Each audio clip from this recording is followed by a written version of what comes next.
The videos are out, the news is talking, and everybody's saying the condo market in Toronto is crashing. I'm Bawanka with the Compass team. And it's Safraz with the Compass team. And we're here to really dive deep into what's going on with the condo market and just really letting you know, is it crashing? Where is it going? And our goal with this is to educate you, help you understand where things are at and where things are going in the future so that you're able to make the best decision that you can throughout your whole buying process. Okay, so Safraz, let's talk about completions that have happened.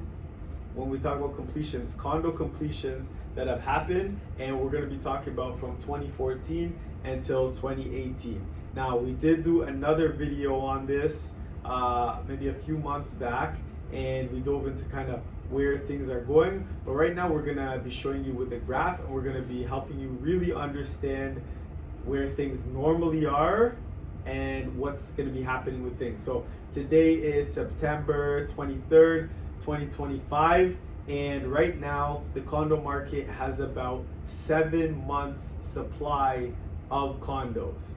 Now it has the only other time that we've had this much condos that are available for sale is just maybe a couple months before. Like, it just keeps building up over time. We've never seen this before.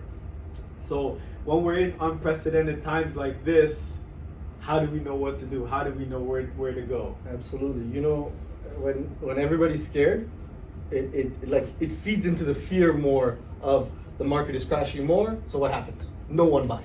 So it's just perpetual, at least for the time being, of things will just keep getting slower or just remain as is until, one day, God knows when that is. It might be 2 years, it might be 3 years, it might be 5 years, when the switch gets hit again and people are like, actually, we require condos to live in Toronto. It is what it is, Like, if you want to live, if you work at Union Station and you live in Brantford, it is a long commute. So right now, I feel like, we're talking about since 2014, so 11 years, right? So let's start, right at the start of the graph, right? The graph is here for you guys to see. It's in 2014, there was about 15,000 completions. We're gonna specifically in this video focus on, Toronto, so Greater Toronto Area, 416. Okay. 416. I mean, it's not 416 anymore, but we'll call it 416 now. The blue, the dark, the dark. That part. So as you can see, it's like you see, 15,000. Same thing in 2015, very similar. 15,000 in 2016. It dropped a little bit. We'll call it 12.5. 2017 dropped a little bit more. We'll call it 7.5. We're trying to use simple numbers just to keep it simple. And then again, it picks up 2018. You see the 2019, and then the craze in 2020. I really want to call it, from 2014 to 2024, on average, about 12,500 completions. Meaning, we're not talking about 12,500 buildings. We're talking about 12,500 units within those buildings. I just want to clarify, just in case there's any confusion there. Yeah. So before we even keep going and moving forward with the graph, one of the questions I got asked just the other day was, why does someone want to buy a condo? And like you said before, is like the location. The location is going to be one of the biggest things, because majority of condos, they are going to be in a good location. But another thing that's very important to know is condos are cheaper. They're a lot cheaper than exactly. They're a lot cheaper than freehold. So when someone is a first-time buyer, when they're thinking about getting into the market, normally you're going to be buying a condo. So the majority of people are actually going to be buying a condo, and condos have way more units than freehold properties. So what we kind of want to get to next is like the gap between a condo and a freehold property, right? So right now the gap is starting to come lower because the average price is starting to come lower. Condos, they are taking a hit. The average price of condos are coming lower, and there's a lot that's available, and you can get great deals right now. But let's talk about 2017 and where the gap was then and kind of what happened with it. So there was it was a big time in real estate in 2017. So I remember February, March, April, the market was picking up, reminiscent of a recent 2022. You were seeing 10, 15, 20 offers. So freehold homes were like week over week, month over month. If you look at the stats, they were just climbing maybe 5 to 10%, and the back then, especially like we're talking almost 7 8 years ago, there were condos for sure, absolutely, but people were still in a perfect world. They were able to get a home, affordability wise, right? Maybe like I remember around that time, you can still get a semi-detached. Right before that time, sorry, you can get a semi-detached in a decent area, let's say for 800K, right? Condos back then, same thing. It was 520, 500, maybe 550 on average. We're talking entry level homes. What happened in 2017 with the market taking off, but also there was some government some changes in and around that time that made it difficult. So they kind of enforced the stress test, meaning you need to qualify at a higher mortgage rate in order to get your current mortgage. What this means is, if you made 100K, now you could probably get a 4 to 500K mortgage. Back then, you can get substantially more. So you were able to afford more on paper. And again, even today, when you get your qualifications, you can actually afford more. However, you're capped because of that. There was a lot of changes that happened to the mortgage just to make, naturally, to the stress test is to protect people, in cases of COVID time, when the rate did actually go to closer to 6.5, 7%, is to make sure that in those times you can afford it. So what happened with that is, people's affordability sometimes went down 30 to 35%. When I say affordability, if previously you qualified for a mortgage of $1 million, now, in 2017, 2018, you could only, and beyond, which is current, you could only get a mortgage, for 700 to 750. That's a huge difference. So what happened, as we know, beyond 2017, people started buying condos more, which is why the price gap exists now, because the average price currently, as of August 2022, is $1,022,000 or so. So just a little over $1 million, and the gap between condos and houses is 450K. Mm-hmm. And that the difference, we're just talking about affordability. So a 500K mortgage, as an example, you need to make 100K more to even get approved for that mortgage. So naturally, like you said, most people, first time, they're going to be getting into condos. Yeah. And there's more first-time home buyers that are buying than second-time home buyers that are going to be buying. So these are things that you kind of have to keep in mind when looking to understand the stats and understand what's happening with the condo completions. But I want to get to 2024, 2025, when you see so many completions are going to be coming. Now, again, let's just focus on the 416, the blue, the black, whatever you're going to call it. To me, it looks blue. But over 15,000, and this is a record. So in 2024, you're setting a record of completions. In 2025, setting a record of completions. And then at the same time, we're in a period where nobody is really buying, and a lot of people are panic selling their condos. A lot of these condos are coming to completion, and people bought multiple condos and they can only close on one of them. So now they have to sell them as assignments.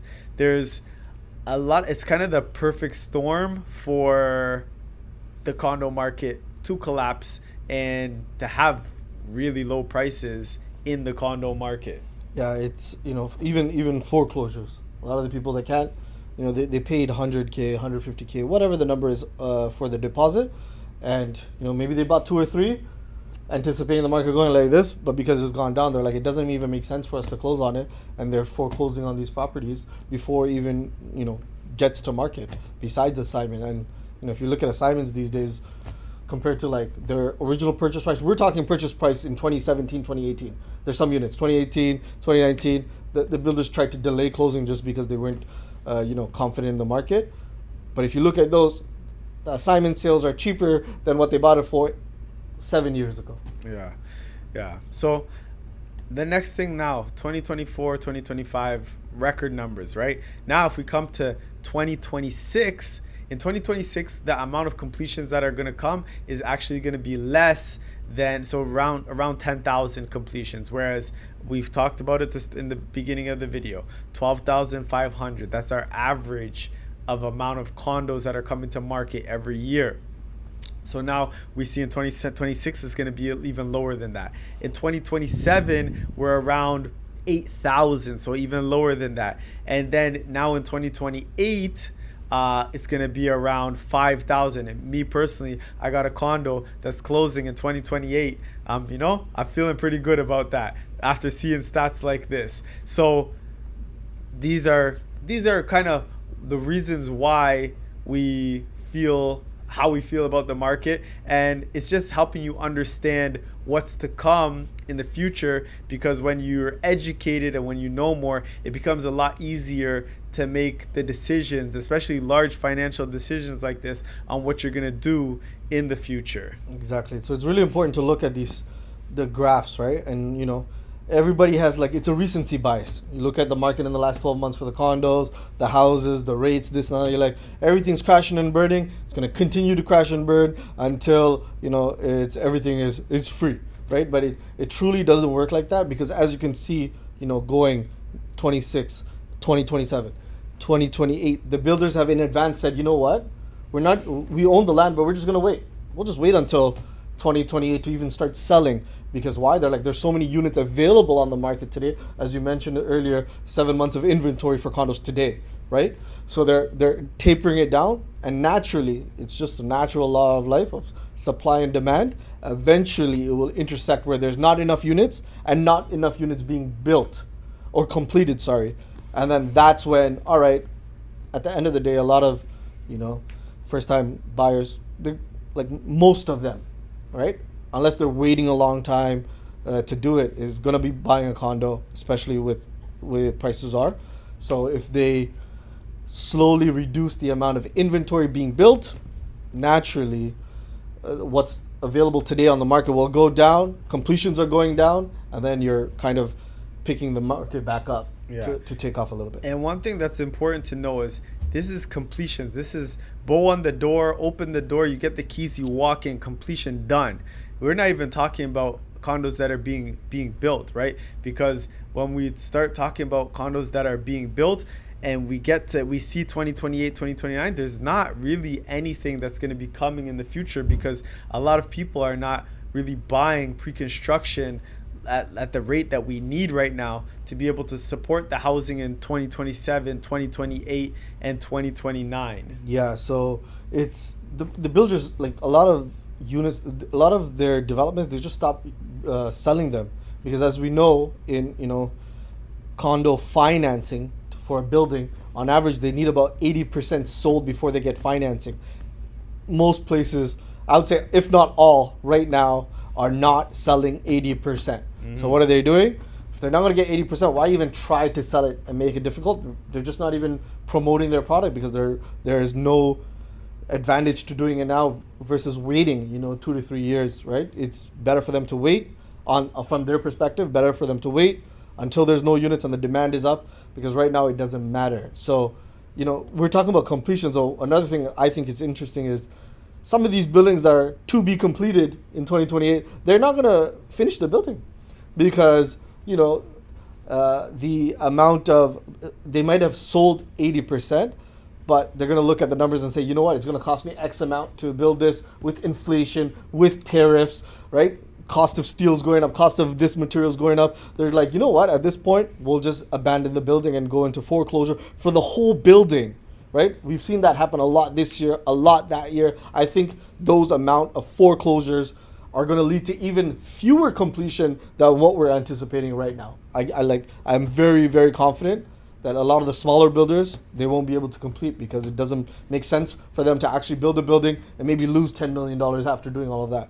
Yeah, I think that's something that's important to know, is like, if you are thinking of getting pre-construction, you don't want to work with the smaller builders. You want to work with a builder who's reputable. Yep. You want to make sure the place is in a great location.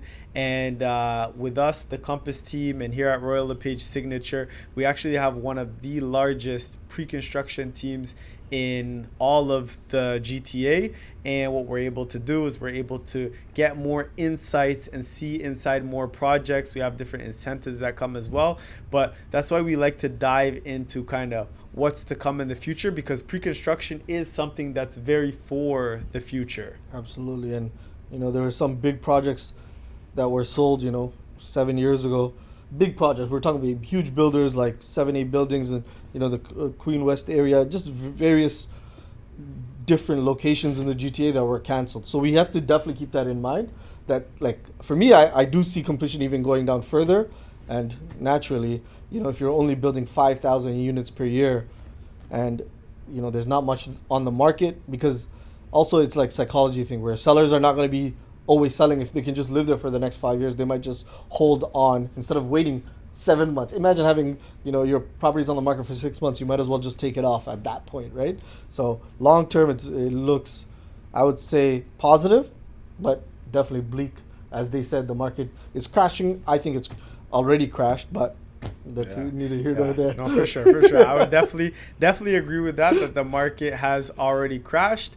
But yeah, my 2 cents from my biggest takeaway from all of this is, in the future, we are not going to have enough homes, and we're not going to have enough condos that are being built, because we're going to be way lower than our average and where we usually are. And like Safra said earlier, there is going to come a time where the supply and the demand do change. And at that time, that's when prices start to change. So, I know everybody always wants to time the market. We always say you can't time the market, but we do hope you got a lot from this video. If you've been talking about condos with somebody, send them this video. And if you have anything that you want to say, write it down in the comments. Maybe we can do another video on it in the future. But with that, I'm Bawanka with the Compass team. And it's Safraz with the Compass team. And we'll see you guys on the next one.